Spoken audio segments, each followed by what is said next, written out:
On voit le marché de Bordeaux un petit peu en repli cette année par rapport à ce qu'on pouvait connaître les années précédentes où il y avait tout de même une certaine euphorie, on peut le dire, et notamment vis-à-vis du marché chinois. Que se passe-t-il?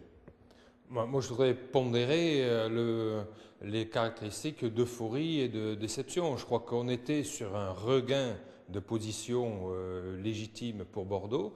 L'année 2012, effectivement, a vu un record de la valorisation de nos exportations.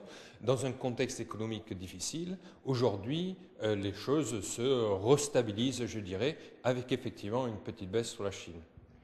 Est-ce qu'il y a une inquiétude à y avoir pour ce marché chinois? Moi, je ne suis pas du tout inquiet. Je crois que le marché chinois est encore plein de potentiel.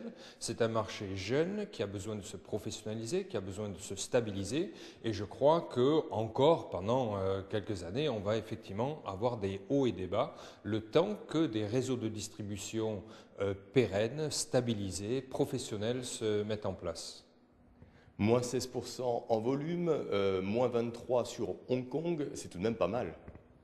Non, bien sûr, mais il faut voir la progression que l'on a connue. On avait des progressions de plus 50, plus 90% certaines années. Donc je crois qu'on est arrivé à un équilibre mondial qui serait déraisonnable d'aller beaucoup plus loin sur la Chine en termes de volume.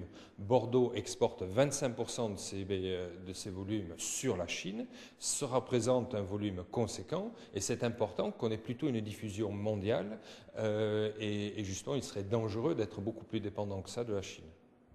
Est-ce qu'il y a des raisons de fond, notamment des directives qui ont été données par les dirigeants chinois à leur cadre du parti?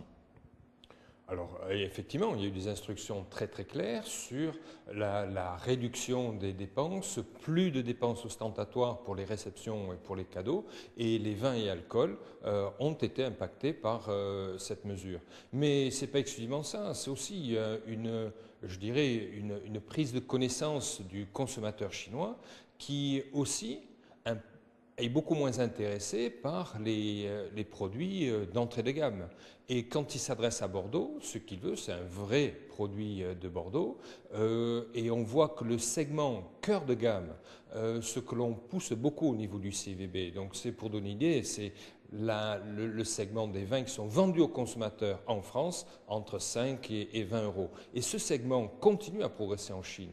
Donc on a une diminution des volumes par l'entrée de gamme, où il y a moins de Bordeaux pas cher qui est exporté vers la Chine, et on a effectivement, avec ces directives gouvernementales, moins de dépenses ostentatoires, moins de ces très grands crus qui sont expédiés vers la Chine. Mais le noyau de gamme continue à se développer, c'est ce qui est très encourageant.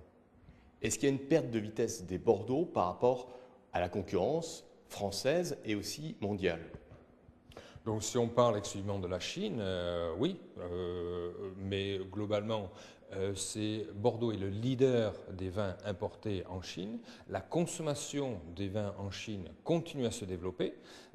Encore que c'est assez intuitif, c'est par rapport à la mesure des importations en Chine qu'on le voit. On a beaucoup de mal à avoir des statistiques fiables sur la consommation réelle et sur la production locale notamment. Mais globalement, ce qui est important, c'est que Bordeaux garde son positionnement de leader en tant qu'image sur le volume de la consommation des vins en Chine. Ce que l'on va voir, c'est la part de Bordeaux qui va se réduire simplement parce qu'on ne peut pas accompagner en termes de volume le développement sur la Chine.